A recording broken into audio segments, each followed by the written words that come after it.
Today is August 29th, 1983. This is Joe Todd, an interview with Mr. Roy Evans. Mr. Evans, where were you born?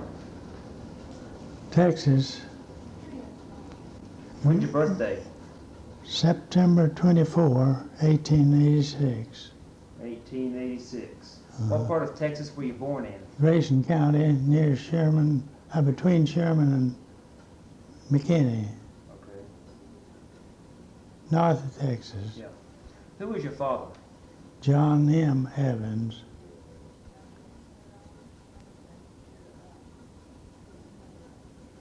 Was he from Texas? Yes. Yes, he was born in Texas. Who was your mother? Mary Potter, Potter. P-O-T-T-E-R. What kind of work did your father do? He's a farmer. Farmer. How long did you live in Texas? Well, the family lived there till 1907. Oh, no, yeah, 1907. Is that when you moved to Oklahoma? No, they moved here in 1902, 1902. 5 years before statehood. When did you come to Oklahoma? Well, I came with the family, 1902. but I went back to Texas after 4 or 5 years to go to school. As a child, what kind of chores did you do in the farm in Texas? Well, just general farm work, everything, plowing, planting, and hoeing, and that's all we had to do on the farm. Yeah. Just How many acres could you plow in a day? 8. Is that a walking plow? Uh-huh. Did you have a horse or a mule? Had both. Both? Uh-huh. Which one did you prefer to plow with? Horse. A horse? Yeah. How come you preferred the horse over the mule? Well, the old mule, he'd get kind of cranky sometimes when you were going away from home about quitting time, and he didn't care whether he went along or not. You couldn't always make him go. But a horse, they'd go along as you put a little whip to him. Mm-hmm.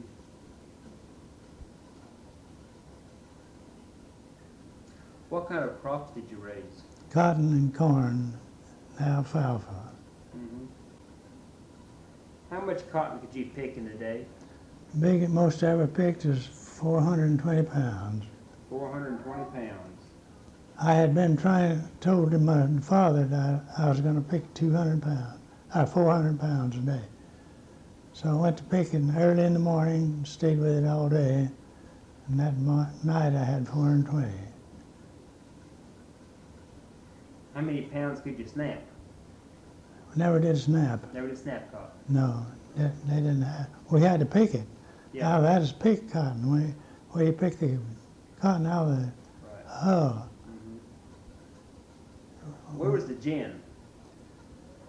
Well, most of the gins in those days were around the small towns like Wanette, Oklahoma. Yeah. There's 5 or 6 gins in Wanette, Oklahoma, a small town. Did you live around Wanette? We lived 2.5 miles out of Wanette. Okay. Do you remember the trip to Oklahoma, 1902? Sure do. How'd you come? I came by train. By train? Mm-hmm. And where'd you settle?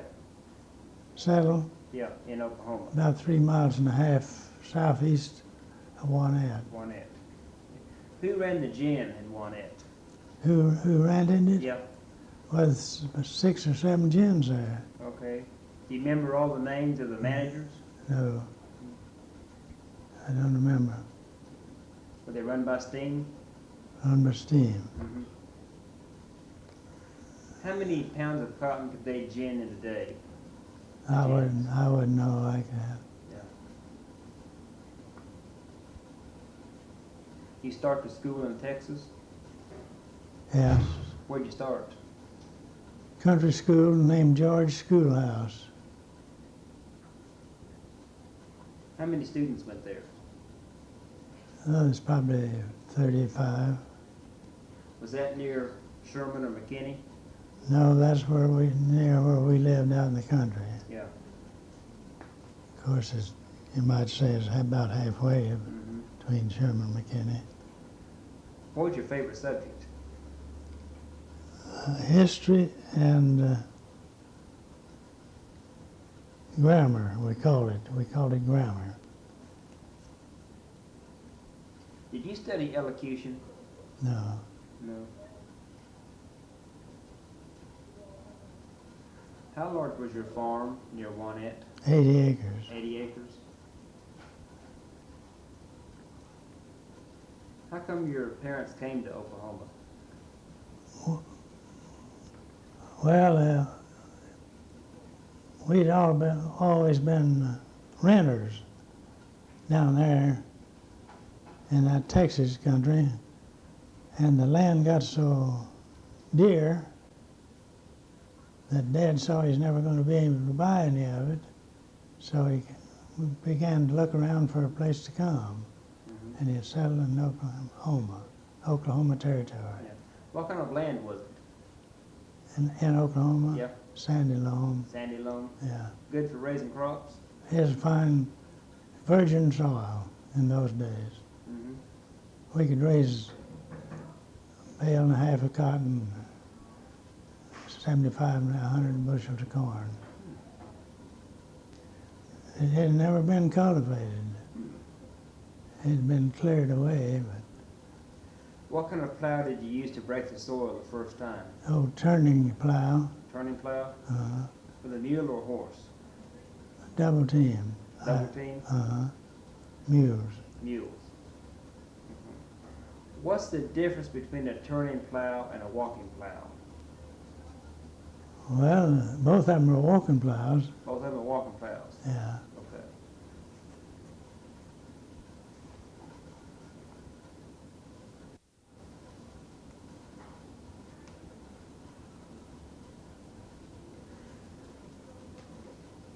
When you came to Oklahoma, did you bring all your livestock with you?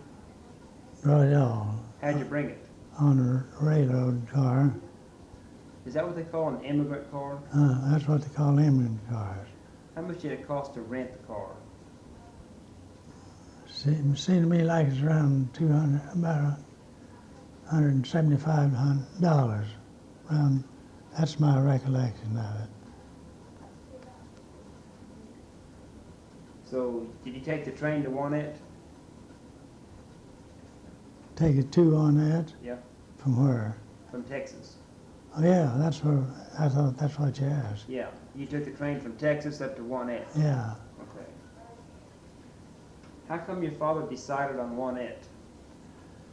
Well, he and one of our neighbors both decided they was going to move, and Oklahoma was a booming town, a booming country then, and they came over here and looked the thing over and decided that this is, my dad wanted land, water, and land, what was Kerr said, land, he wanted plenty of land, he wanted plenty of water, and he wanted plenty of wood. Yeah. And he had them all on that little farm. Good. And by golly, he made it go. Mm-hmm. What kind of house did your father build? We lived in a log cabin for 6 months. How big was it? It is 2 rooms with a lean-to in between. Mm-hmm. Can you describe the inside of that log cabin? Well, it is chinked up with mud and stuff, and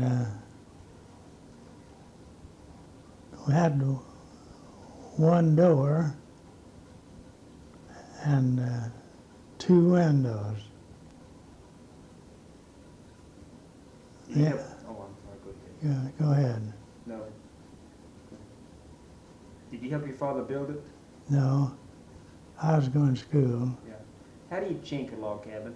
How do you make the chinking?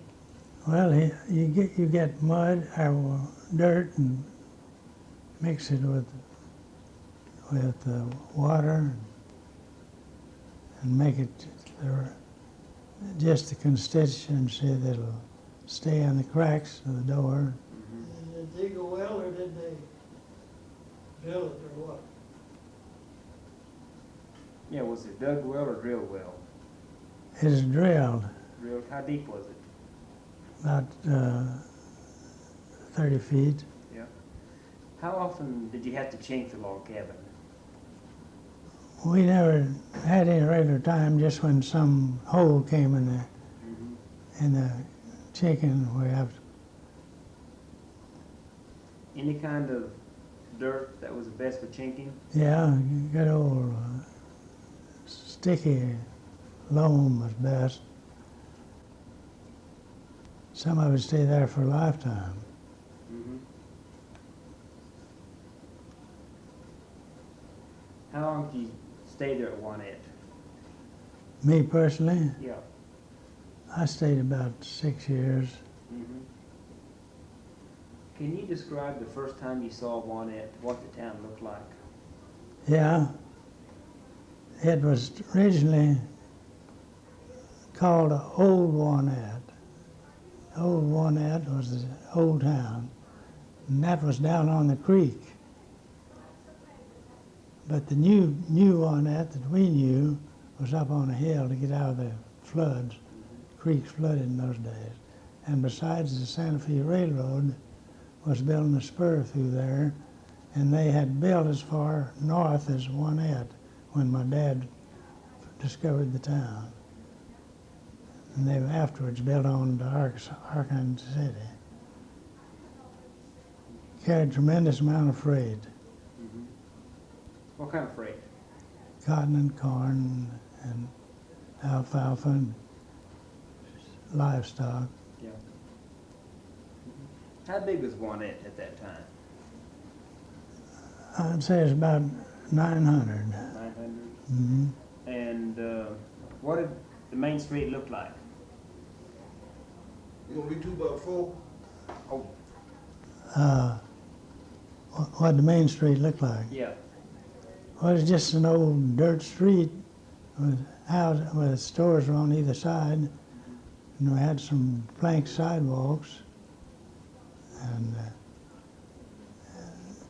And there was about 8 or 9 saloons in that town at that time. It was well supplied with saloons. Where did the saloons get their whiskey? They got it from St. Louis and north here. Yeah. Do you understand why the Oklahoma had saloons and Indian Territory didn't? No? Oklahoma was a territory of its own. Indian Territory was Oklahoma Territory, but it's Indian Territory, and according to the government regulations, they weren't supposed to sell any liquor to the Indians. So those guys over in Indian Territory would come over onto our side to get their liquor. And that made Wanette a busy town, because it's just 2 or 3 miles from the borderline. And this Santa Fe train, when it got it going through, they'd stop down at the depot for 15 or 20 minutes, give guys going into the Indian Territory a chance to buy their booze and carry it over into Indian Territory. And it was a prosperous little town. Did they close the saloons at statehood?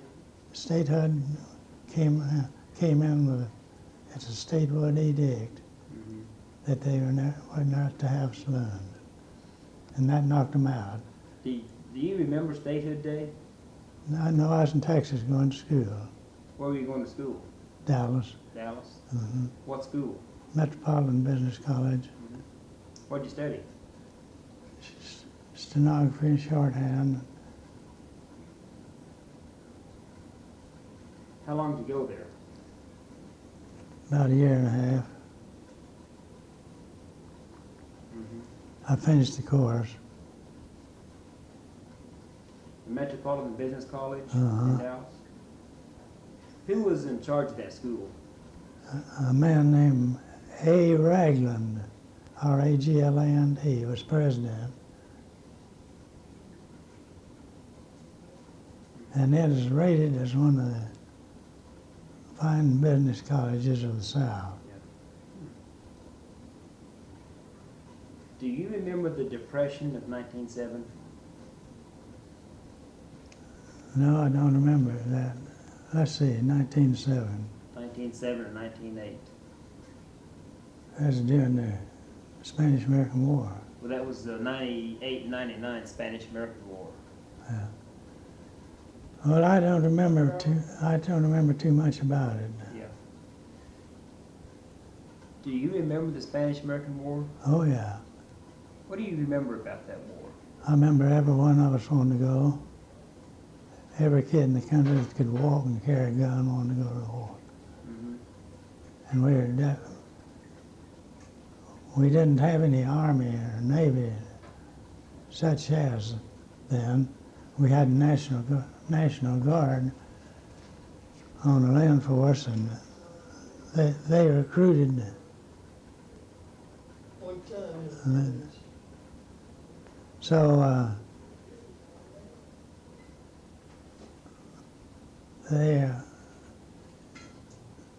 the battleship Maine was sunk in Havana Harbor. See, Spain and England and Holland were the principal sea powers at that time. Spain was a pretty big sea power, but it wasn't bigger than England. But the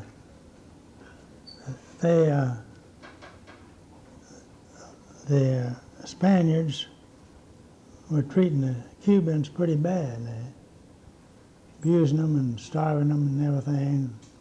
So that United States didn't like that. So they sent the battleship Maine down to Havana Harbor just to stay there to watch out for our interests.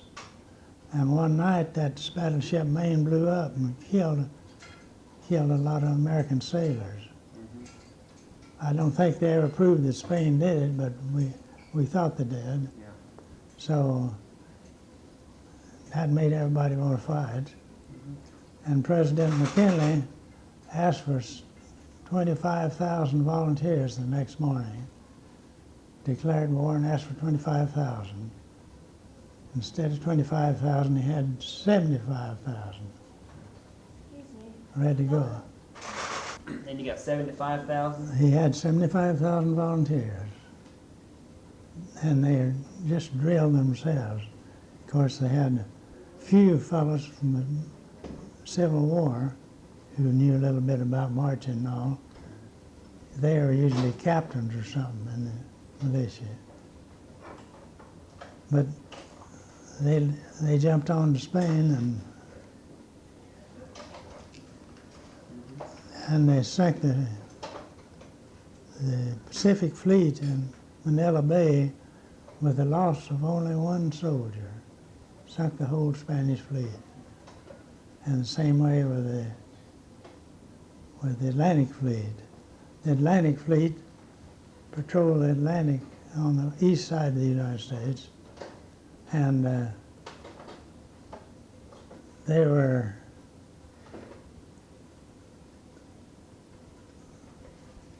United States got after them with their navy, and the Spanish thought they'd get away from the United States Navy by running into the harbor at San Diego, Cuba. So they ran in there, and the United States promptly bottled up the entrance, but not before some of the Spaniards got out. In fact, they sank a collier, coal carrying car, across that harbor, the United States did, to keep the Spaniards from coming out. But they got around it, and here were the United States soldiers outside watching for them. They watched for several weeks for those Spaniards to come out, ready to bust them when they did come out. And finally they began to come out. and every one of them was sunk. That's where Teddy Roosevelt became famous, Yeah. with as a Rough Rider. Did you know anyone that rode with him up San Juan Hill? For what? Did you know any of the Rough Riders that rode with him? I probably did, but I don't remember who they were. Yeah. Because Do you remember I any was, stories of that charge? everybody knew him. Yeah. It was a fascinating deal. What was that And like? every kid wanted to be a Rough Rider. Ever what? What was it like? The stories you heard about the charge up San Juan Hill? Oh, how they... Well, one very interesting story was that I've always remembered. Going up San Juan Hill, Teddy Roosevelt's horse threw a shoe. That is, one of his shoes came off. And he stopped the troop right there and says, "Is anybody in this troop that can shod a horse?" And some young Indian boy from down about Lawton saluted and says, "I can." So he put a shoe on Teddy's horse. Time went on, and he broke a saddle girth a little sometime after that. And he says, "Does anybody know how to put a saddle girth on a horse?" With a saddle. This same young Indian boy says, "I can." And he did. And when Roosevelt was elected President of the United States, he was looking for a deputy marshal for Western District, Oklahoma. And he looked down Lawton and brought this Indian boy up, and that's John Abernathy, famous marshal of the day. He brought him up just on account he could do things. And then not on together account of that, but because he knew him. Yeah. When did you And- move back to Oklahoma? I moved back here in 1910. 1910. Did you have any more stories about the Spanish-American War? Oh, God. I guess I could. Oh, tell me some more. I couldn't think of many. Yeah, in those days, I went to hear every prominent man that came to Oklahoma and within the reach. And most of them came here to speak, you know.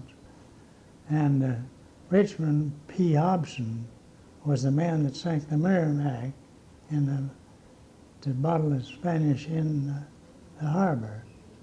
Richard P. Hobson. He was just a young lieutenant in the Navy, and he took about 16 or 17 volunteers to sink that ship so the Spanish couldn't get out. And I went to hear him talk after he got out and came back and the war was over. And he said when that old coal ship sunk, they all went down with it. And he said you couldn't tell whether we were black or white with that coal dust all over us. And Admiral Cervera, the commander of the Spanish fleet, he treated them like princes. He didn't abuse them. He brought Lieutenant Hobson up before him and asked him his name and so forth. He says, "Lieutenant," says, "you had a pretty strenuous time." Says, "I'm going to take you in here and get you washed up and cleaned up before I talk to you anymore." And he treated him just like a prince. And they were good friends ever afterwards. Now that's a story that little known about, but it actually happened. I heard Hobson tell it himself. And they sank that Spanish fleet. As they came out, each two American ships took after him. Sometimes they chased him several miles before they got to sink him, but they sunk every one of them. And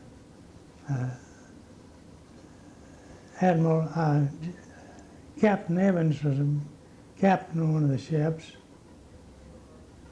and he chased his ship about 2 miles before he ever got a good, and the boys were pouring shots into him from the American fleet, you know.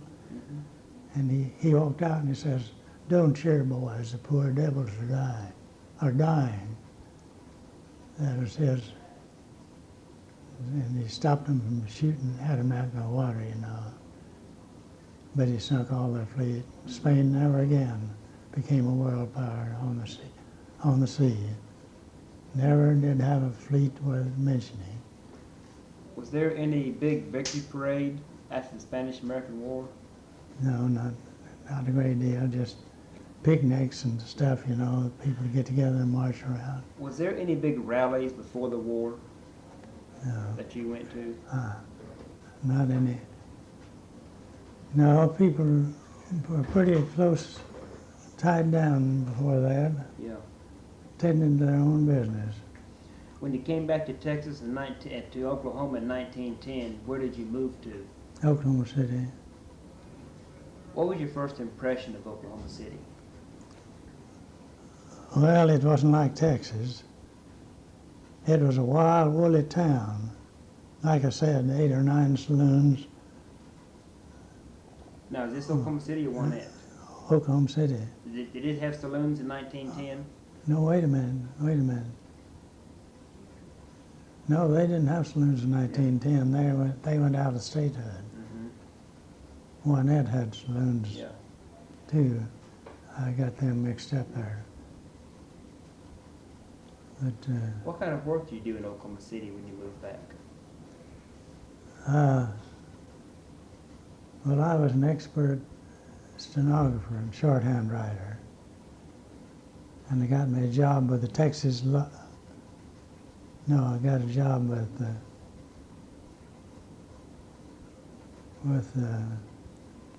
firm here as a stenographer and bookkeeper,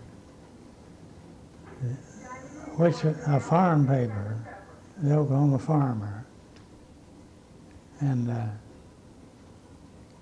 they were a semi-monthly paper, Yeah. and that's where I started in learning advertising. Did you know Henry Overholser? Just knew him and see him. I've spoken to him, shook hands with him. What kind of man is he? Well, he's just hokey. he was when he told you something, that's it. He didn't lie about anything. Mm-hmm. But Ed Overholser, I knew him better. That was his brother? No, that is his son. His son. Because I was secretary-treasurer of the advertising club, Yeah. and I knew every prominent man in town almost Mm-hmm. at that time, because they all belonged to the club. Can you describe some of those men? Well, some of them were merchants, of course, and some Okay. they're different. Well, every man was a man to himself. Mm-hmm. If a fellow didn't do just right, sometimes he took care of him. Who was your favorite of the early day founding fathers? I guess Charles F. Colcord. What was he like? Oh, he was a lawman and rough, carried pistols. I remember him carrying pearl-handled six-shooters on his side. But he was a highly respected gentleman, Mm-hmm. and whatever he said about the law, they obeyed it. Who was the mayor in 1910 when you moved here? I believe Colcord was mayor. I'm not sure. Was he mayor? Yeah, I'm not sure. I Mm-hmm. couldn't say about it. Did you know Mr. Couch, the first mayor of Oklahoma City? No. I knew some of his offsprings. Yeah. In fact, one of them's my Social Security man now. Not Social Security, but income tax. Yeah.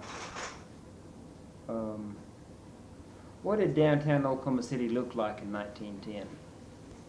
Well, it had some paved streets, not much. We had a horse-drawn fire department, and a fellow named Mark Kessler was fire chief, and he had a little old wagon that he went to fires in. And whenever that fire bell would ring, that old horse would jump right in front of that wagon so his harness would fall on. And old Mark would have to hurry to get in the wagon and he'd get left. And they'd clatter down the street, you know, and hoofs are hitting on the rocks and bricks. And he was a good fire chief. And the fire department, of course, was horse-drawn too, and those big old horses, whenever the fire bell rang, they jump right under those horses, harness hanging up here, you know, ready to fall on them. And the time they got out to the street, they'd have that harness on to go into the fire. What kind of horses were they? Big horses. Were they draft horses? Yeah, more draft like. Mm-hmm. What part of Oklahoma City did you live in 1910? Lived on the east side. What kind of house you live in? Just a ordinary frame house. No, I boarded then because I was single, but I lived in just an ordinary frame.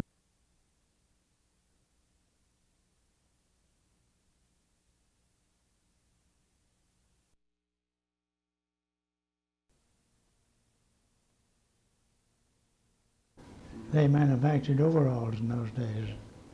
What about the moving of the state capital? What's your opinion of that? Well, it had to be.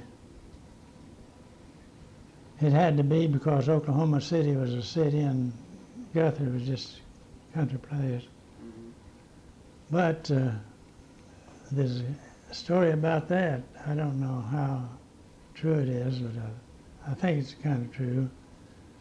It's about 5 or 6 fellows in Oklahoma City trying to get the Frisco Railroad to come through here.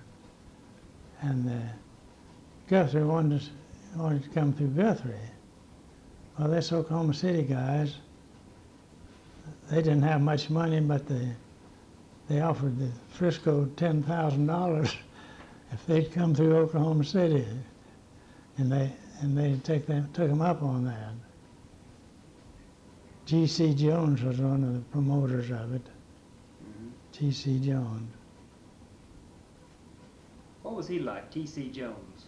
He's a gambler.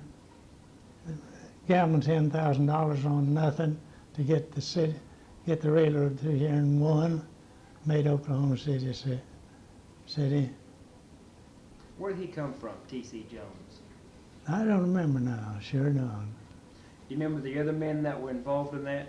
Well, several of the prominent Oklahoma Cityans were in on it. Mm-hmm. I wouldn't know which ones exactly. Who would you consider the most prominent people at that time in Oklahoma City? Well, Colcord and Classen and Jones would be some of them. Mm-hmm. Old horses.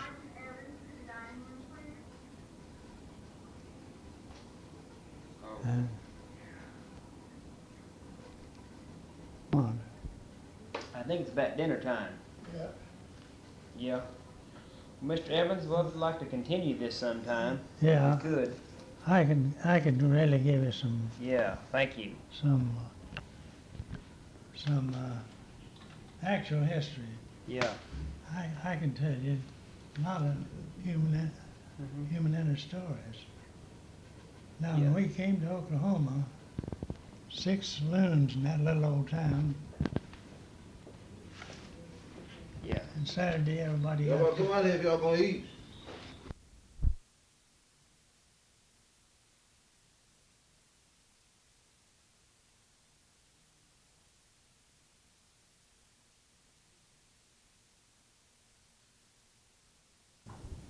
September 22nd, 1983. This is Joe Todd, interview with Mr. Roy Evans. Mr. Evans, where were you born? Howe, Texas, H-O-W-E. That is between Howe and Van Alstyne. I was sometimes I say one, sometimes another. And when's your birthday? Tomorrow, let's see, what is today? Today is September 22nd. Day after tomorrow, 24th, 24th September, what year? 1886.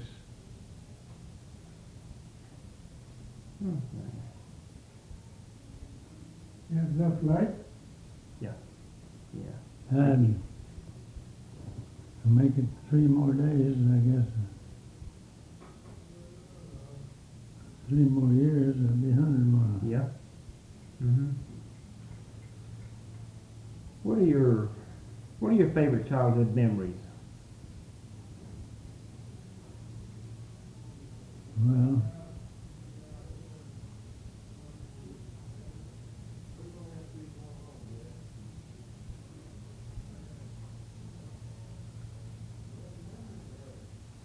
Well, some of it was going to country school and playing ball. Baseball? Yeah. I always look forward to that. What was the name of the school? George Schoolhouse. Where was that? That's out in the country from Howe, Texas. Mm-hmm. Was it one-room schoolhouse? Huh? One-room schoolhouse? 1-room school. Yeah. How many? The teacher taught all grades there. What was the teacher's name? Smith. Jim Smith. Jim Smith? Yeah. Common name. Mm-hmm. How many students were in the school? Probably about 30. 30. Was that all grades, 1 All through 8? grades. All grades. Mm-hmm. They didn't have any grades. They just went to school. Yeah. How long did you go to school there? Well, I went there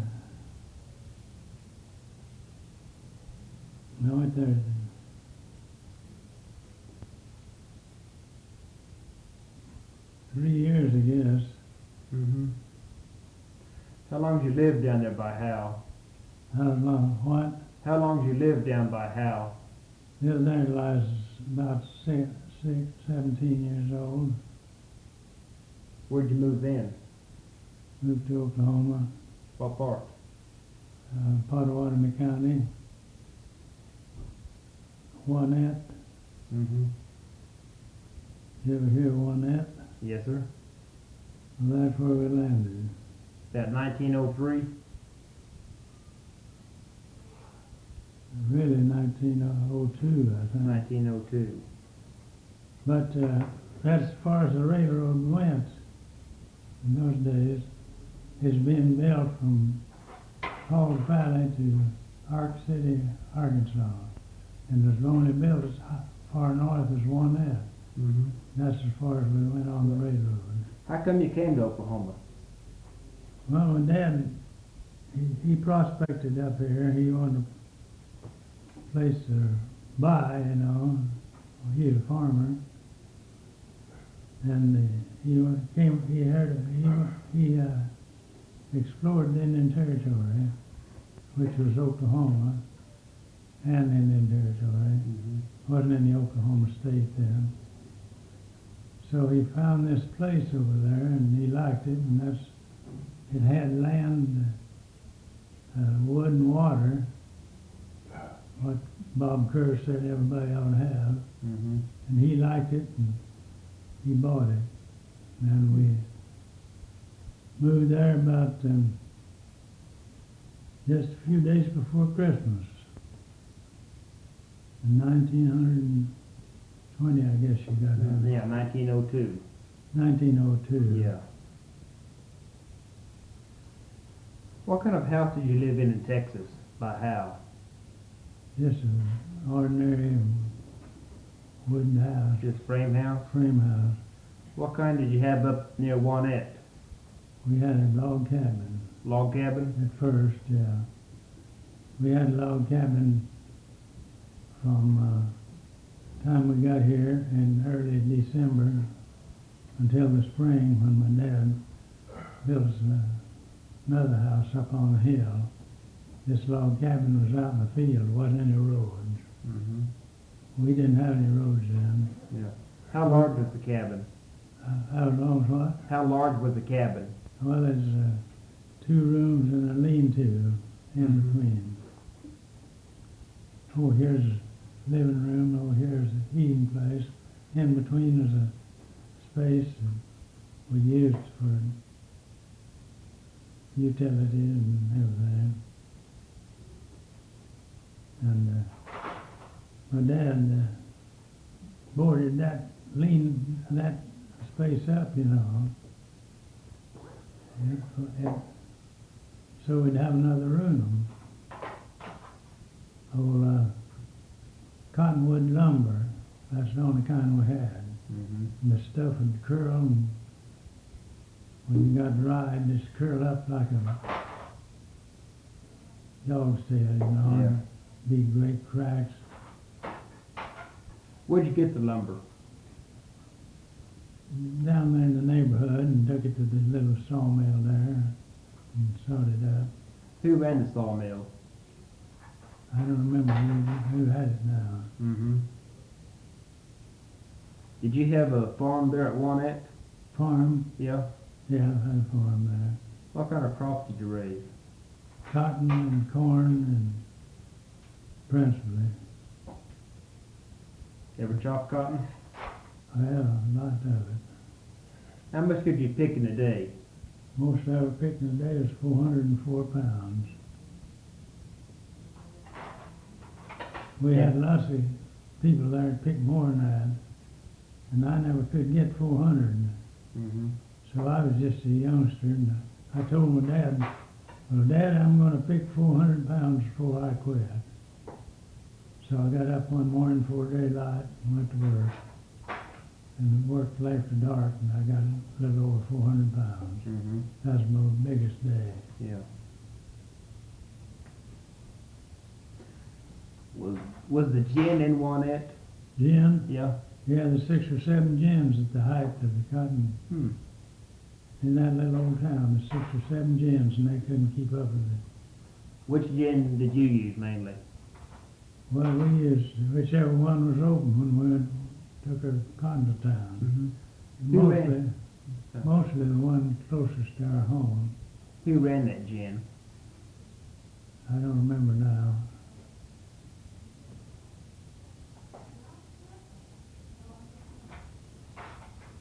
How far did you go through school? Did you go through high school? Well, I went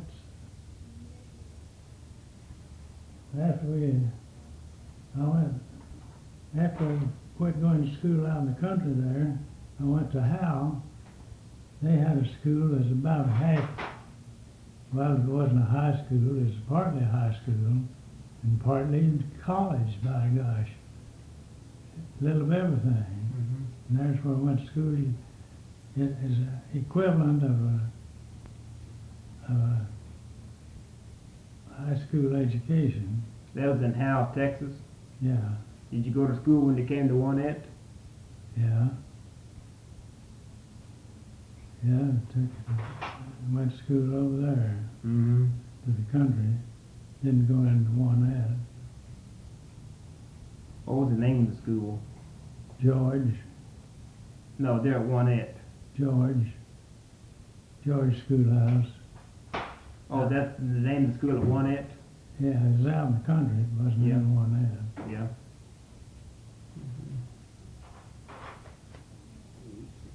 And Mrs. Tomlin, Tomlin, was the teacher there. And her husband was the first rural mail carrier in Pottawatomie County. How come your father decided on Pottawatomie County? He liked the land and his water and the woods. And we had all three in abundance. Did he buy the land? Yeah, How much did he pay for it? I think $1,700, something like that. For how much? 80 acres. 80 acres? Mm-hmm.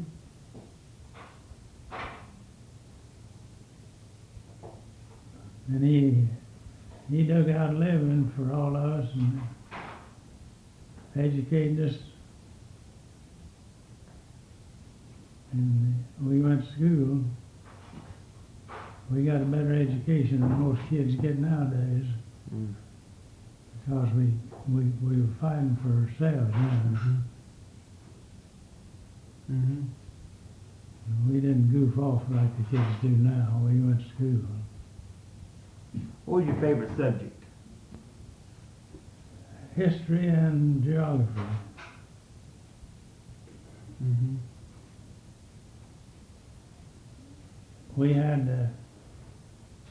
We studied Barnes' history of the United States.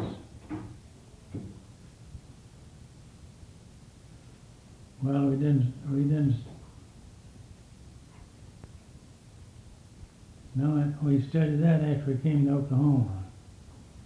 But in Texas, we had a history written by some Southerners. Mm-hmm. Cooper, Estelle, and Lemon was the name of the three men who wrote it, and was a history of the United States that we used in Texas. See, they didn't use Barnes because Barnes was a northerner. And when we came to Oklahoma, we had to switch over to Barnes because they didn't know Cooper, Estelle, and Lemon in Oklahoma. Mm-hmm. Hmm. So we got a good shot at history.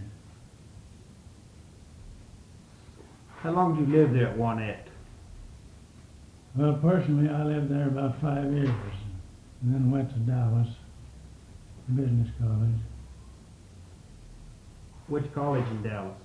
Metropolitan Business College, one of the leading business colleges in the South at that time. Who was head of that? A. Ragland, A initial and R-A-G-L-A-N-D as president. Mm-hmm. What did you study there? Yeah, shorthand and typing and general stenographic course. Was the school located in Dallas itself? Yeah, right in the middle of Dallas. Hmm. And I had worked for the Frisco Railroad before going to Dallas, and I'd saved up a little money. I thought enough to get me through school. But after I bought my scholarship and all, I found out I didn't have enough money to get me through. So I had to work from a board and room. What'd you do? I lived with a family there that had a horse and cow and stuff. I took care of their animals and took care of their yard and mowed their yard in summertime and all that. Mm-hmm. And they paid me 60 cents a week to ride the car downtown, a streetcar, and back home, so I'd get home in time to do my work. 60 cents a week. And sometimes if I got a good chance, I'd walk one time, and so it saved me a nickel. Mm-hmm. What was the family's name that you worked Elsby, E-L-S-B-Y. for? Elsby? Mm-hmm. He was president of the First State Bank of Dallas, and also president of a bank in Indiana. Mm-hmm. And he wasn't his mother that I lived with. She was a widow woman, and he'd come down to Dallas in the wintertime. He and his wife and spend the winter there, Mm-hmm. and summer they'd go back to Indiana where it's cooler. And it took me about a year and a half to finish a 1 year course. Yeah. Where was the college located? What part of Dallas? Main and Akard, A-K-A-R-D. Where did the school look? Was it just in a building there on the corner, or what? It's a new building at that time. Not practically new. It was owned by Mr. Ragland. Mm-hmm. It was a nice building. It's a nice place. What year did you go there to school? Well, I'd have to figure that out. About 1907, 1906? 1960, yes it is. Mm-hmm. Because I don't remember where I was in school when Oklahoma became a state or not. Anyway, it's long about that time. Yeah. How big was Dallas then in 1906?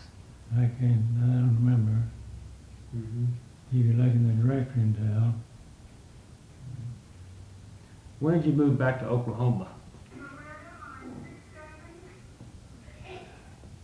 I moved back to Oklahoma in 1910. 1910. Where'd you move to? Well, I was single, of course. Then I boarded out on East 9th Street. Well, you moved here to Oklahoma City? Yeah. How come you came to Oklahoma City? Because I didn't like Houston. I lived in Houston before that. Mm-hmm. Didn't like Houston, and all my folks lived here in Oklahoma. And my girlfriend lived in Oklahoma. I wanted to come back to Oklahoma. What kind of work were you doing in Houston?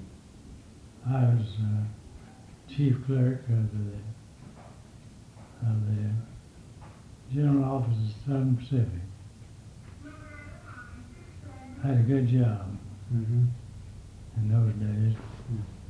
You said that before you went to Dallas, you worked for the Frisco Railroad. Truck and freight. What does that entail? Well, it started out, in those days, nearly everything was shipped from St. Louis or Chicago Mm-hmm.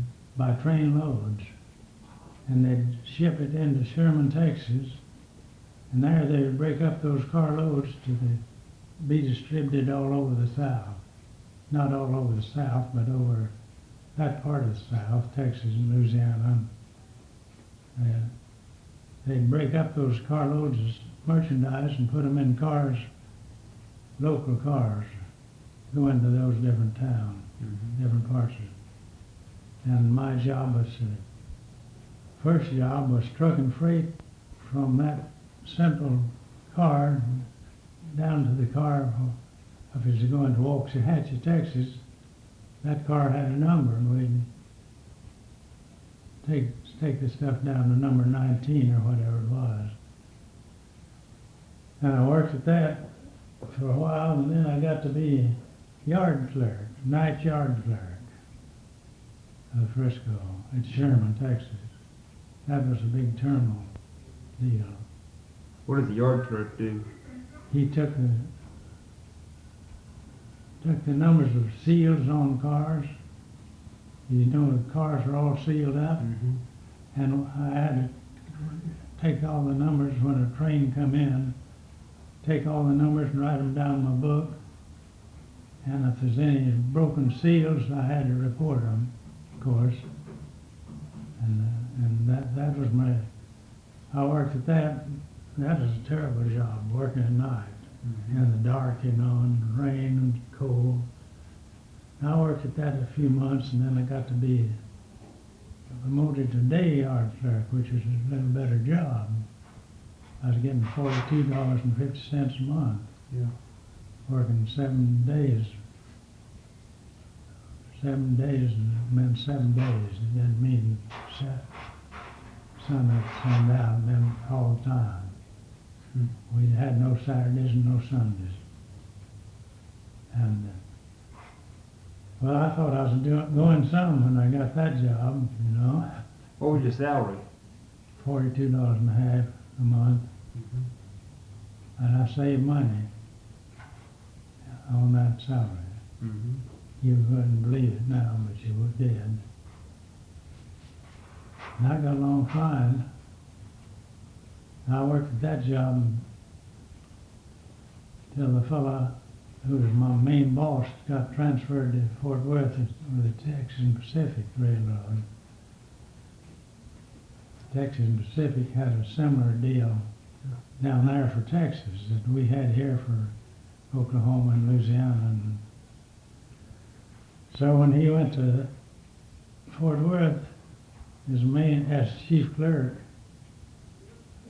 he wanted me to go there with him. And I didn't want to go to Fort Worth. I didn't want to get any further away from Oklahoma City. Yeah. Was then.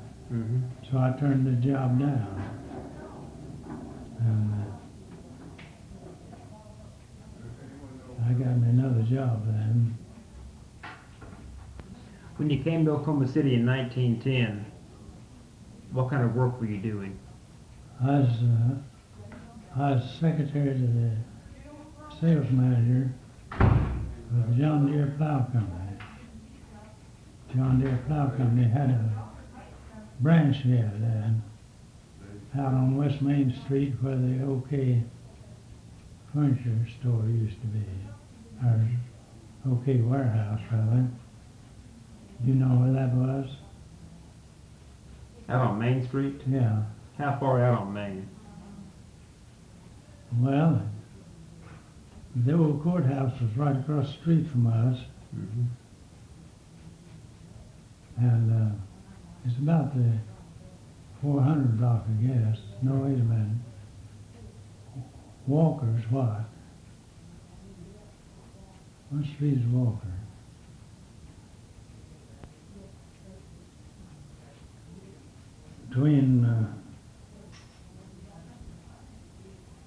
Between Harvey and Walker, no, between Hudson and Walker, is the 400 block. That's about the 500 block or 600 John Deere was. Mm-hmm. And I lived over on the 900 block on the east side and walked to and from work all the time. Yeah. Except maybe if snowing or something. Was there a man named John Deere? That's it. Did you meet him? Never did see him. Yeah. He founded the John Deere Plow Company. What kind of plows did you sell? Huh? What kind of plows did you sell? John Deere. I mean, any particular models or? No, cultivators and turning plows mostly. Were they motorized or horse-drawn? Oh heck, never thought about them being motorized in those days. Mm-hmm. 20 years before motorized. Yeah. Did you sell sod plow? What? You sell sod plows? Frog. Sod. Sod. Yeah, turn the sod. Oh yeah, that's turning plows, we call them. Yeah. Turn it over. Mm-hmm.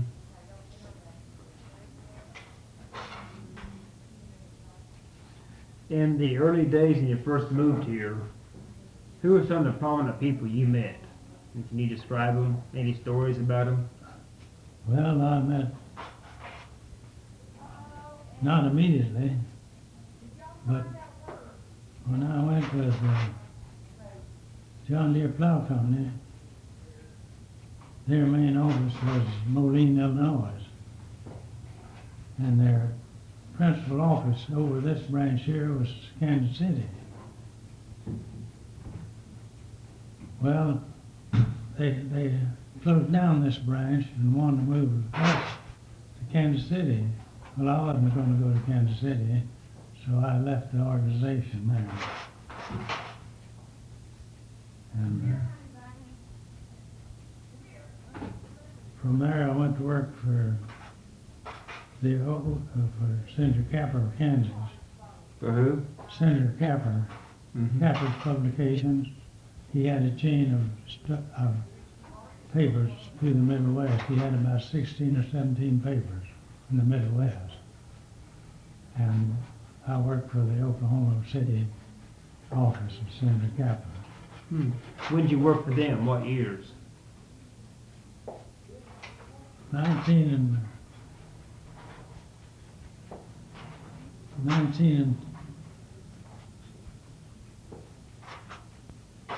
and I'm trying to get my dates right. I think about 1910 when I started. Yeah. And I got to be an advertising manager for the Oklahoma City branch. What did they publish? They published Oklahoma Farmer, the Kansas Mail and Breeze, and Nebraska. They had 16 or 17 papers through the Midwest here.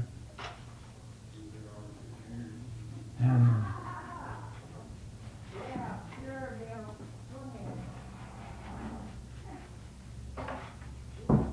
it was a nice job, and I thoroughly enjoyed it. I finally got to be, they put me on the road as road representative for Oklahoma and Texas and Louisiana.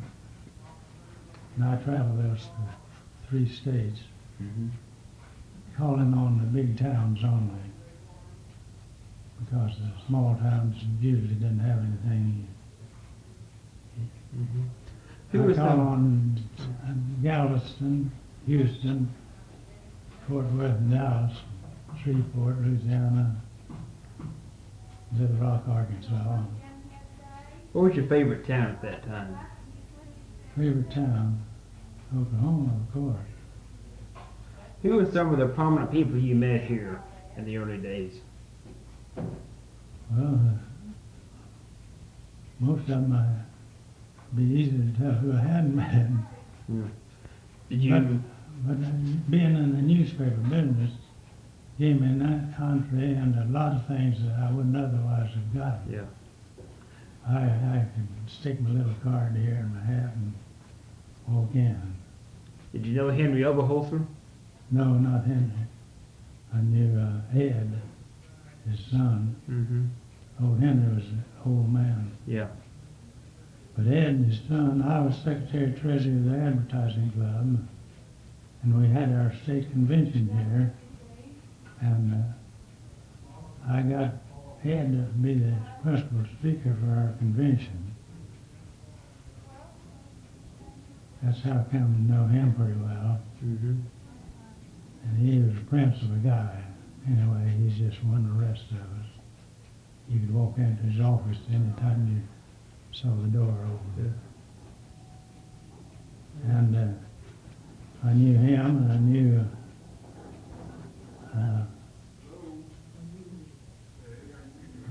About Mr. Couch.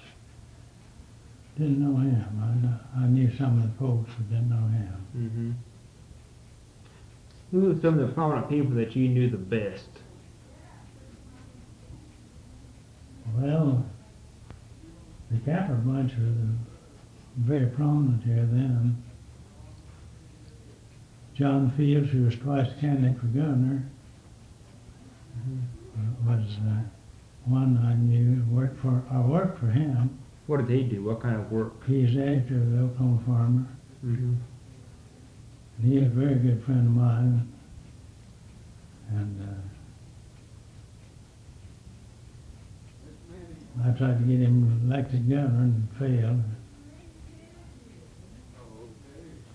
Still, I wouldn't put this in paper, but still think he got crooked dude out of it. Who was he running against? Bob Williams of Deere. Everything was in except Bryan County.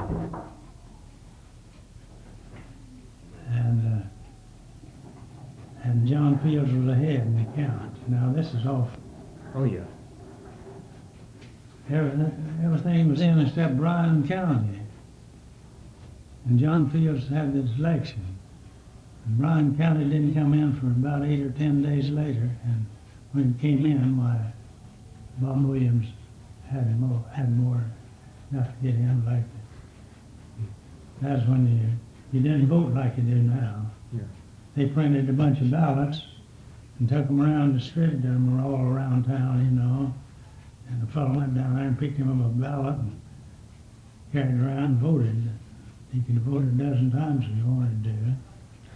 And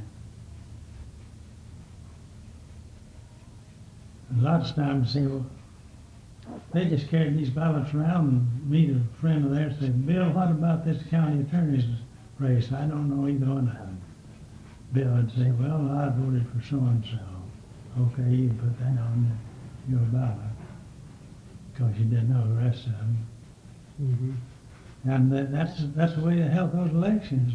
And I believe they were pretty good elections. Yeah. What was Mr. Fields like? He was a Pennsylvania Dutchman, hard-headed and right down the line, honest as the day's long. That's the reason he couldn't be governor in those days. He was too honest. What was Mr. Williams like? He was a straightforward, straight shooter. He built a state capitol without even a hint of any crooked work. No hint of any skullduggery or anything. Mm-hmm. But I've got pictures of when the lumber was stacked out there for the state capitol. And he built that without any question from Democrats or Republicans, either one, as to the. Why did they move the state capital from Guthrie to Oklahoma City? Well, the railroad went to Guthrie then, and that's one reason. But there's a bunch here, G.C. Jones and a few other prominent fellows here that wanted to get it into Oklahoma. So they guaranteed to Frisco so many $1,000s that they'd come to Oklahoma City. Now, this is off too, say this. That they didn't have $10,000 for most of them, but they'd run a bluff and bluffed the Frisco into coming to Oklahoma City. And that's the reason it got here. And it was a better town because people were more alive here. Guthrie was a pioneer town, and it was the biggest town at that time. Well, Guthrie, Oklahoma City. Guthrie. But when they poured in here at the run,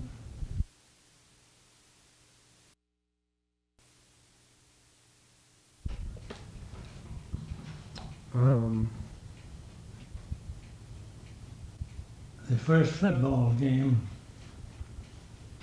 I remember of with OU, they played at Guthrie. You know, Cottonwood Creek runs through the south end of Guthrie. Mm-hmm. And one of the teams kicked a goal, and the ball went in the creek. And the other opposing team went in there and rescued the ball and counted it for his side because he wound up with the ball. That was a fact. What year was that? Oh, that's way back there. I don't know what year it was. But that's in Bud Wilkinson's 13 years of winning football. Mm-hmm. Yeah, that's his book. I've got one up. And that story's in there, and it's been authenticated too by various newspaper writers and so forth. Do you have any stories of the Spanish-American War? Any stories you've heard? Well, I've heard lots of them, What are a few of them? but I told you some the other day.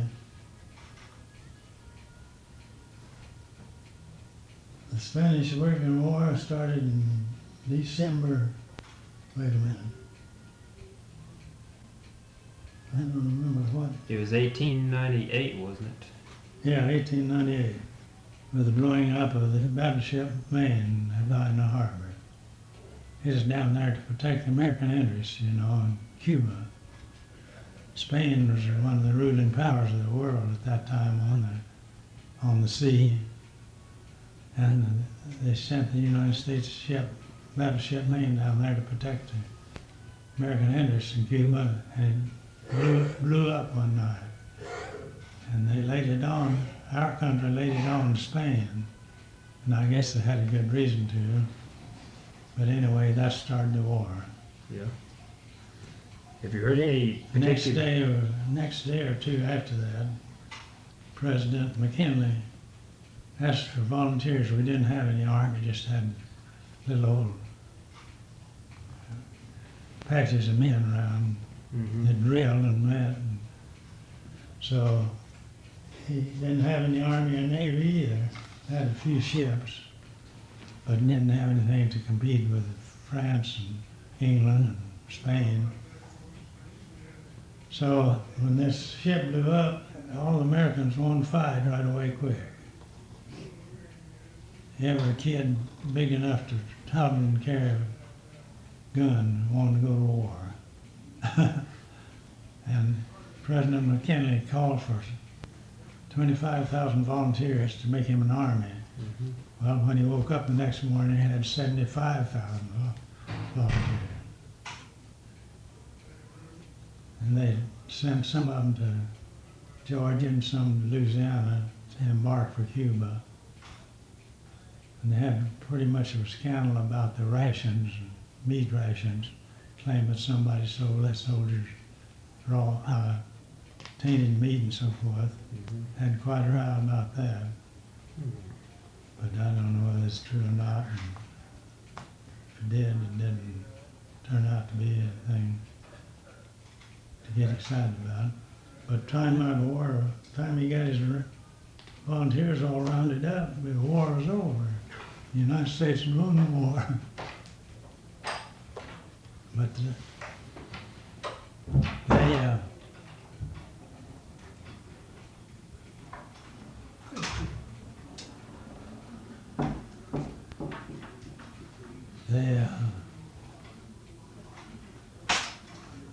only way he got any news in those days was telegraph.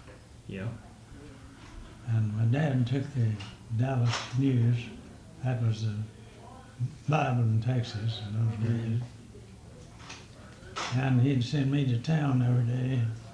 As soon as the cannonball went by, that was the little train that carried the Dallas News from Dallas to Denison, Texas, over the H&TC Railroad. As soon as that train went by, he'd send me to the post office to get his Dallas News so he could see about the war. And it took me a half a day to go there and back on an old donkey I rode. I wasn't big enough to make him trot or anything. I just had to take it. Taking me half a day to go there and back. If I'd get Dad the Dallas News. Yeah. Then he'd read it to us kids.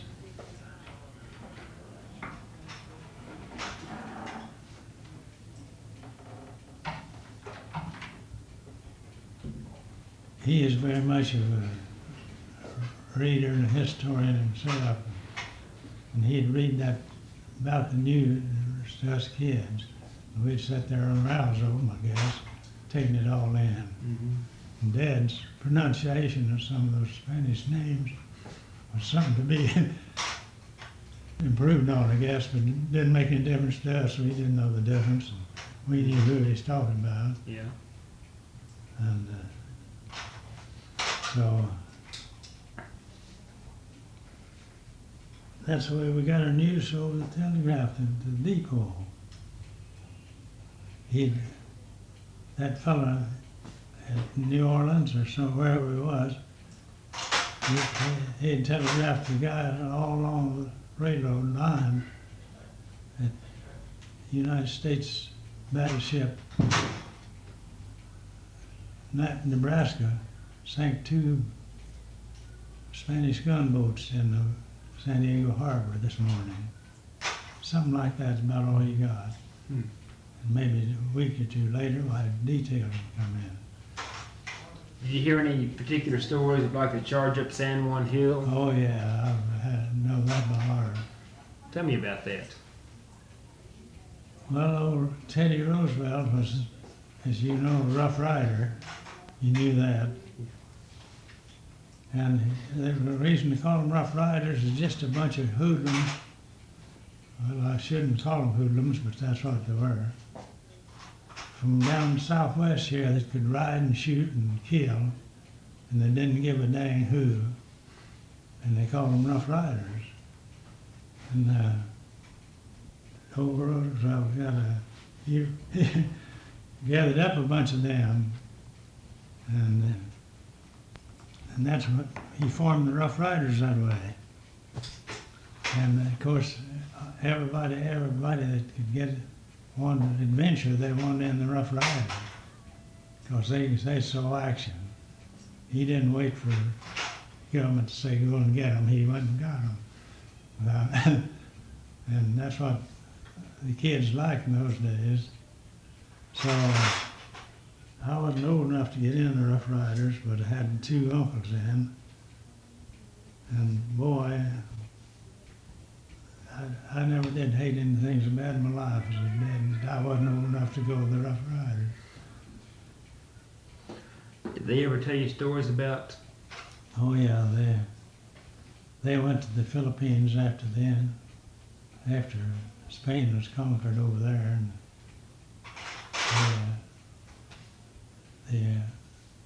some of the rebels blew up.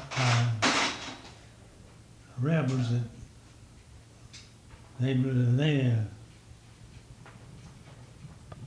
didn't go along with the peace treaty deal, you know. And they call it the Philippine insurrection. And these two uncles of mine were in that too. Yeah, that was with the Morals. Was that what they were called? Well, I don't remember about morals, but that was just a short skirmish. They didn't have a chance, you know. By that time, the United States had to train a bunch of fellas and had Teddy Roosevelt and all that. Did they ever talk about the actual charge up San Juan Hill? Yeah. What did they say about it? Well, it's a great thing. It's an event in world history. Old Teddy Roosevelt, he is a Republican, but the Southerners overlooked that when it came to fighting, you know. They didn't kill him. Well, I told you the other day about them. This better not publish this because it might. I have no way of vindicating it. Well, they were charging up the hill one day. You know, San Diego is a town, and San Juan Hill was a road up there to that town. And one day they was charging up there, rocky and rough. Old Teddy's one of his horseshoes come off of his horse that he's riding. And now I don't know how true this is, but it makes a good story anyhow. Yeah. And he looked out over his bunch of men and says, "Is anybody here can shoe a horse?" One young fellow stood up and says, "Colonel, I can." So he shot Teddy's horse, shot him, put a shoe on him, you know.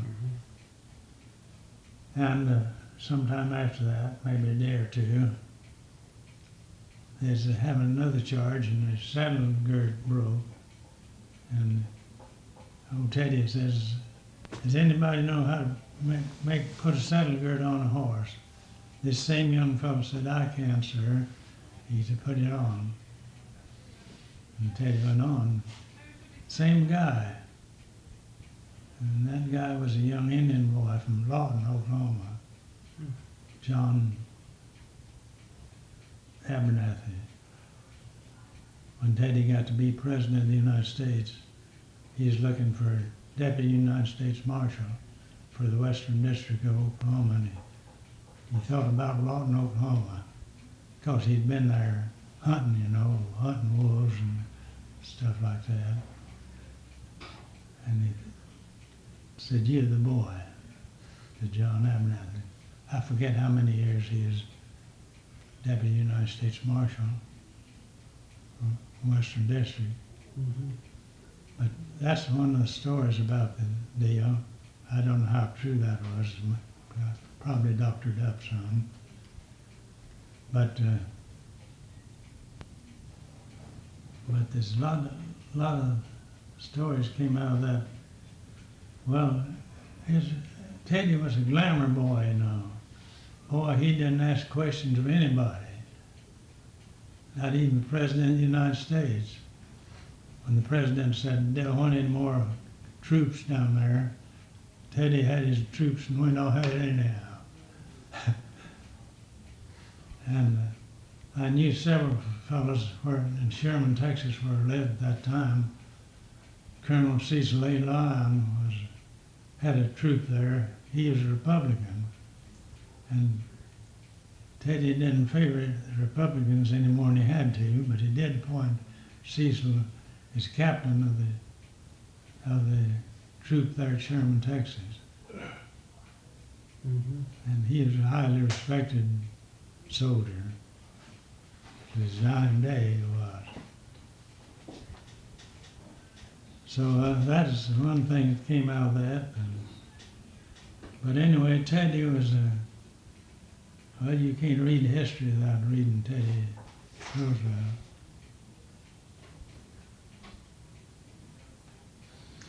Let me see. My dad didn't like him because he's a Republican and Dad was a Democrat.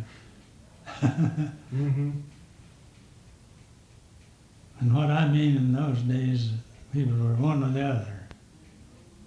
Yeah. And to the Southerners, a nigger was a nigger. And there is today to a lot of the old timers. He's a nigger. He's not a black man or a colored fellow. He's a nigger. That's it. I moved to Oklahoma in 1910, like I told you. And I lived in Houston, Texas long enough. Well, I was qualified to vote. And I went down to vote 2 or 3 days before I moved. And Whoops. what was I talking about? Being old enough to vote. Yeah, I was old enough to vote, so I went down to the polling place in Houston and voted. And while I was there voting, there's a black fellow came up, and one of the election officials says, "What are you doing here, nigger?" He says, "I comes down to vote." "Well, you can't vote here. This is a white man's election. You go on." And he went on. He didn't stop to argue the case. That's the way it was. I came on to Oklahoma, and several years they had the Jim Crow law here. Made the black people sit in the back end of the car or streetcar. If there wasn't any seats, the white men took them and the black man stood up on a bus or anything. So it was pretty pronounced even here in Oklahoma, and this was supposed to be a neutral state. It came in as a neutral state, but it was southern, because there's more people here from the south than was in the north. And it still prevails to a large extent. You can find some old ducks like myself and never get over it. It'll take another generation or two. Son talking about that one day to me, and he says, "Dad," says, "you're not near as prejudiced as Grandpa was." And I said, "Well, I hadn't thought about it, but maybe I'm not." And he says, "I'm not as prejudiced as you are now." He says, "Another 2 or 3 generations, that'll all be wiped out. It's gradually being wiped out now, as we all know." Was your father in the Civil War? No, he was born during the Civil War. His father was away at war when he was born. I looked at my grandpa's diary one time, and he had been on the march for 2 weeks, in rain and cold, and he wrote that I'd like to be home and see my young son. Do you still have his diary? No, I don't. I'd give anything in the world to have it. What happened to it, do you know? I don't know. Some of the folks got it when Grandpa died, and I never did. Did you know your grandfather? Oh, yeah. Did he ever talk about the Civil War? Oh, yeah. He's a dyed-in-the-wool Southerner. What did he say about the Civil War? What did he talk about? Well, he thought, like most of the Southerners, he thought it was unjust that the North was fostering these people on us when we didn't want them. See, they've brought these black folks over here to pick cotton and stuff. And when they got through with them, they shipped a lot of them back. They just went over there and hired a native southerner to round them up, 400 blacks or how many they wanted, drove them down to the wharf and put them on a ship. Didn't feed them or anything. Lots of them died. Just stuffed as many as they could get on the ship. And lots of them died coming over. But they didn't care anything about that. Didn't pay attention to it. What battles was your? Oh, go ahead. In the early days, they worked the county roads with mules, you know, didn't have motorized tractors. And the road ran near our home down in Texas. And they had one fella on the lead team and one on the next team behind that. And the boss rode on this grader with a 6-shooter on each side. And his name was Mr. Long. He's a friend of Dad's. And that old boy, if a guy got out of step, well, he'd just shoot him. He wouldn't argue with him. Go out and dig a hole beside the road and throw him in. That happened right there, right close to where we lived. And that's the way people thought in those days about a black man. They didn't think any more of him than bearing a dog out there. What was your grandfather's name? Francis Marion, named the famous Southern General Marion. Francis Marion That's the name. Evans. Was he Grandpa Evans? Yeah. Francis Marion Evans is my grandfather. Did he ever talk about any battles he was in? No, he didn't, that I recollect. But anyway, he talked in this diary about sleeping out in the cold rain for so many weeks. And he wished he'd get home to see his young son. He had been on the go then, I think. Was he cavalry, infantry, or He's just a foot soldier? just a foot soldier. They didn't have very many. Well, they might have had a few, not very many cattlemen at that time. Shot full of them, but I couldn't tell you right off the bat. But I do know that when I left Houston to come to Oklahoma to live, I already had me a job here because I had written everybody in Oklahoma City that's anybody for a job, and one fellow hired me. So I came in August, and it's about 115 in the shade.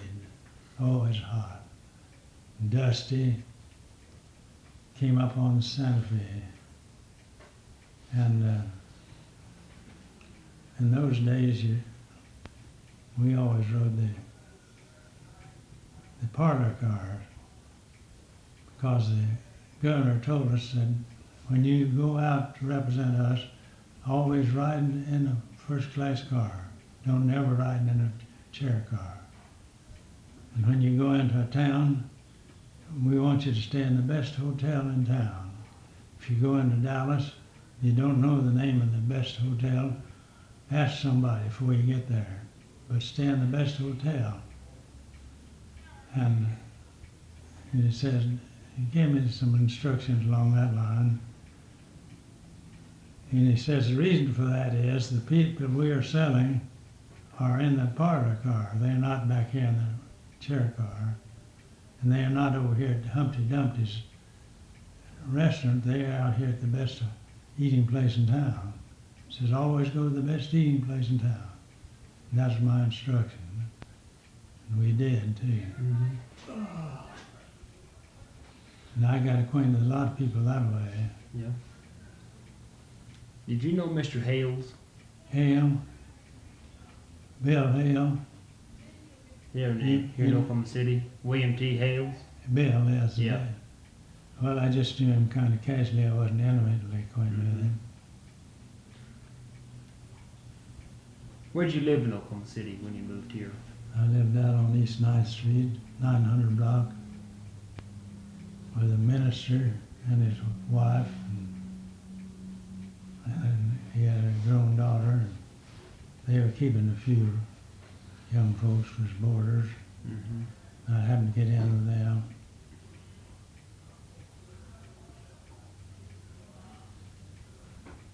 After you worked for a capper, what kind of work did you do when you left him? I went with the Buick Motor Company, General Motors Division, General Motors Division. I mean the Buick Division is General Motors. Mm-hmm. What'd you do with them? Advertising manager of the Oklahoma City branch. How did you advertise the cars? Mainly in the newspapers or magazines or what? Anyway, that's a little story, but I'll have to tell it to explain it. I was tipped off that I was going to be hired. A reporter, well, he's really an advertising friend of mine. He knew about it. He had heard some hints. So he told me one day, he said, "Roy, now don't you say a word. Don't you say a word. If you do, you might spoil something." Says, "You're going to be invited to join the Buick Division of General Motors." Was that a good job then? That's a good job. That's a fine job. Who was the boss of the Buick dealership here? Well, M.L. Crowther was advertising manager, and John Fields was editor. The fellow that ran for governor. Mm-hmm. He says, "You're going to be invited to join." We all belonged to Kiwanis Club at that time, all these people I'm mentioning. And that's why I got acquainted with Mr. Lindsay, who was the manager of John Deere at that time. And this friend of mine on the Oklahoman says you're going to get a chance to join the Buick Division of General Motors. Well, that tickled me to death, you know. So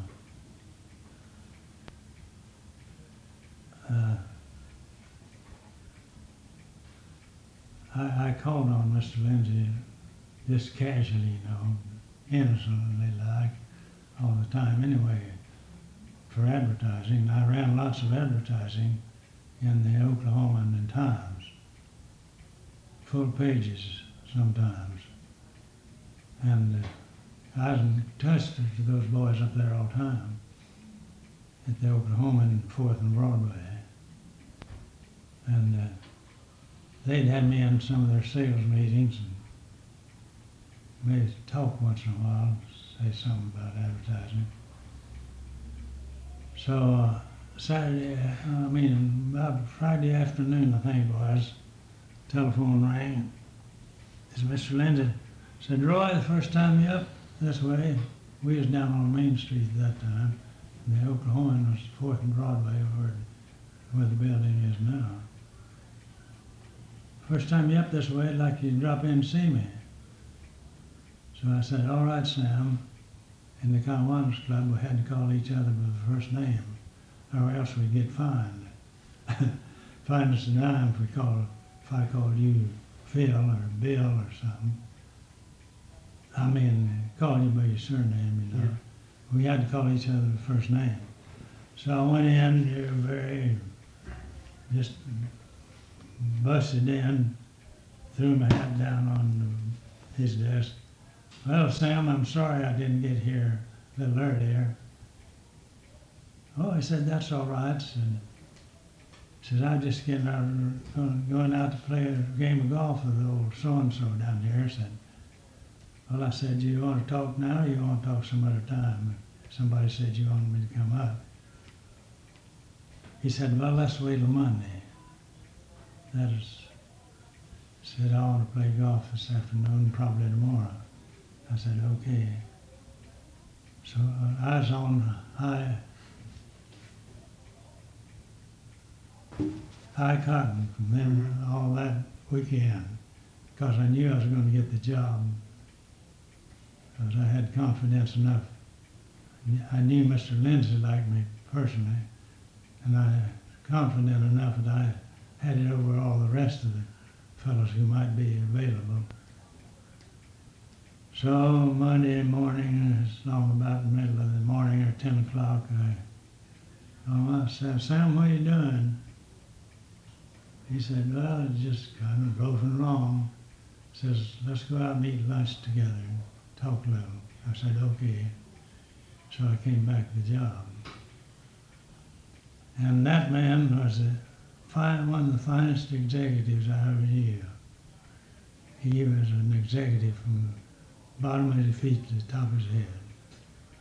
And the whole Buick outfit that I worked with was that way. And I learned more about advertising and stuff like that than I'd ever learned from any books. What impressed you about him? About the manager? Yeah. Well, he didn't have it. He wouldn't stand any foolishness. When I went over there, and he told me about the job, I played kind of tough to get, you know. I said, well, Mr. Evans has a gift. We can continue this some well, other time. if hold that's on a okay. minute, I'll see. Okay. When I went to work for Kapler's,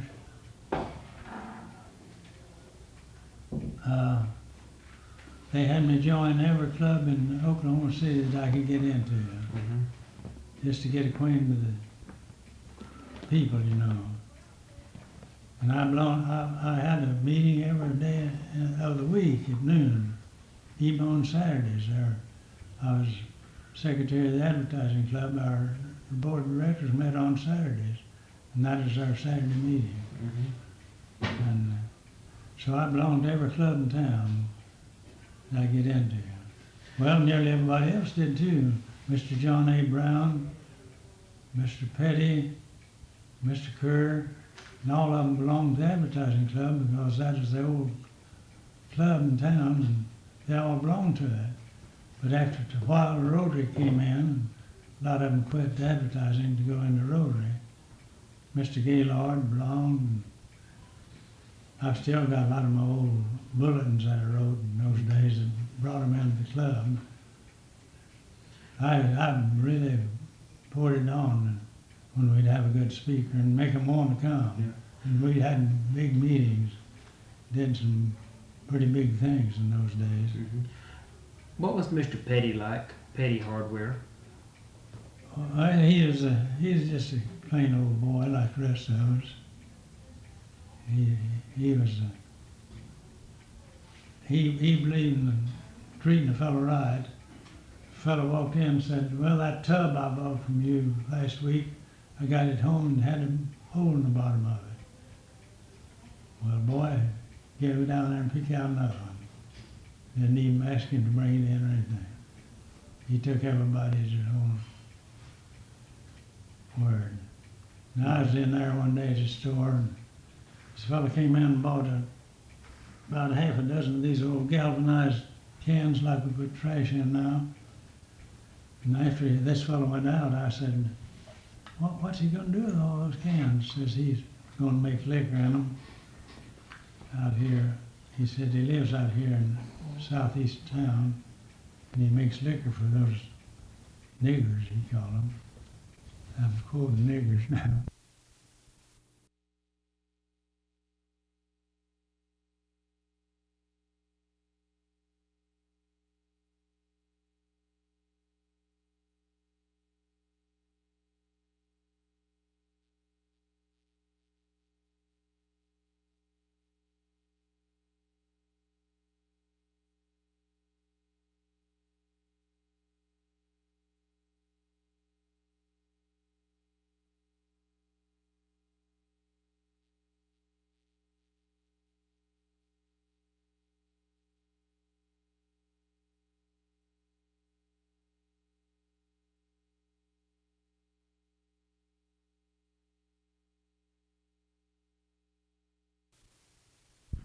Now, what did he tell him if it didn't have if it didn't have any more sense? And then they had no more sense than to drink the stuff. Bootlegged whiskey Yeah. made out here in the woods. So Well, why does and those kind of tin things. well, how come a galvanized can poisons a whiskey? What does it do? Well, that's what uh,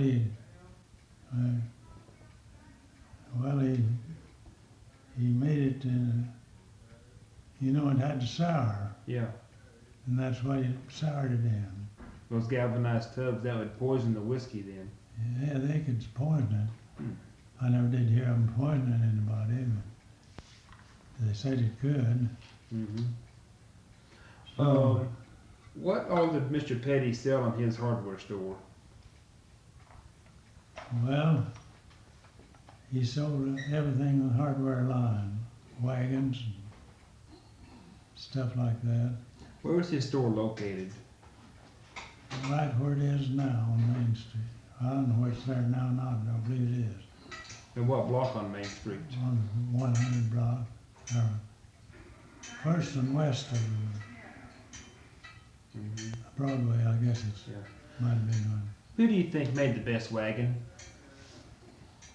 Well, of course, them days I thought John Deere did. Do they make wagons also? Mhm. They had a wagon factory at Fort Smith, Arkansas, Mm-hmm. Fort Smith Wagon Company. I bought a wagon from the dealer in Wanette from my dad. Got a discount off of it, of course. Made in Arkansas. How come the John Deere wagon was superior? What made it better? Well, John Deere was the leading implement manufacturer next to International. Well, I guess he outranked International, I'm not sure. But he's one of the best in the country. Well, it's his reputation, but long and short of it. Mm-hmm. The best implements. Yeah. What kind of wagon did you buy your father? I bought him a Fort Smith. What size bed did it have? Or how many different styles of wagons did they make? Well, they just made one or two styles. They didn't go into the general wagon business. What were they called? They called them wagons. I mean, was there a special name for the different style of wagon, or No, just a farm wagon. just a farm wagon? Yeah. How much did it cost? It cost me a little less than $100. And what did that include? That included the wagon and the sideboards and the bowls to go over the top of it to put the wagon sheet on when it rained or something. Did that include the wagon sheet? Huh? Did that include the wagon sheet? Yeah. As I recollect it did. And that was the come along. It would come down to selling it or not selling it. Well, I'll throw you in a wagon sheet. That completes the sale last time. Right. Does that also include the single trees and double trees? Oh yeah. Yeah, you had to have them. Had to have them for plows too. Mm-hmm.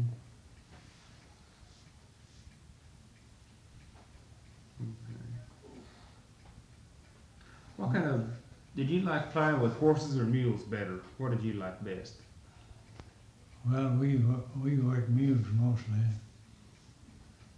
I like mules because they could stand more punishment than a horse. Mm-hmm.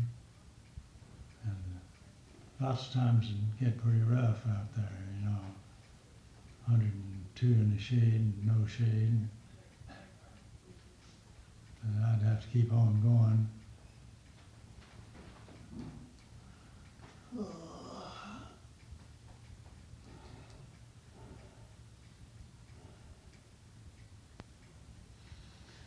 What about John A. Brown? What was he like? He was a very fine gentleman, and he was refined.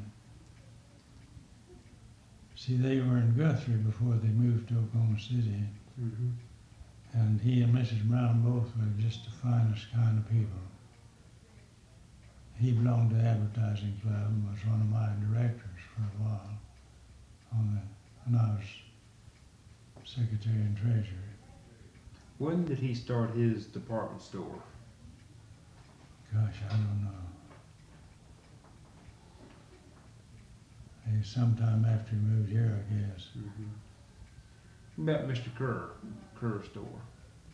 I never did know him too well, but he was a genteel fellow, you know. When you met him, you felt like he was talking to somebody. He was a nice, genteel fellow. In those days, people did business differently than they do now. If you got something from one of those fellows that was wrong, if you had a hole in the sleeve after you got home, you didn't have to take that back to show it to that man. You just went down and told him. He said, okay, go down there and pick out another. He didn't question your integrity or veracity or anything. You didn't have to prove that you had a hole in your shirt. You just tell the guy. He knew you wasn't lying. As an example of that, I have some friends out in Montana who are Mormons. And my wife and I were out there visiting, and he grew potatoes out there, you know. And we was getting ready to come home, and his wife said, Ab, go down there. Supper time. Said, go down there and get Roy and some of those good potatoes to take home with him. So he got his truck and his tow sack and his spade. We went through field after field of nothing but potatoes. And I said, Ab, that looks like a good patch over there. And he'd say, well, I know they're good, but I think I know there's some better ones. So we passed the fellow's house, and the fellow was sitting out on the front porch. And Ab waved at him. We went on down just a short distance, and he went to digging potatoes. And I said, whose potatoes are these? He says they belong to that fellow up there on the porch. I said, did you ask him, could we get some of them? He said, no, hell no. Didn't ask him. Says he knows I'd want them, or I wouldn't have. He knows I'd want them, or I wouldn't be getting them. Yeah. That was his attitude. Went back by the house and waved at him again. They waved at each other. We went on up the road with the man's potatoes in our pickup. But we'd been in Oklahoma 2 or 3 years. My dad was scrupulously honest, and he is above it, anything dirty or unscrupulous. And some old boy moved in there from Tennessee, and all he had was a covered wagon and an old mattress or two and a bunch of kids. And it was after crop making time, and he didn't have time to make a crop to feed his family.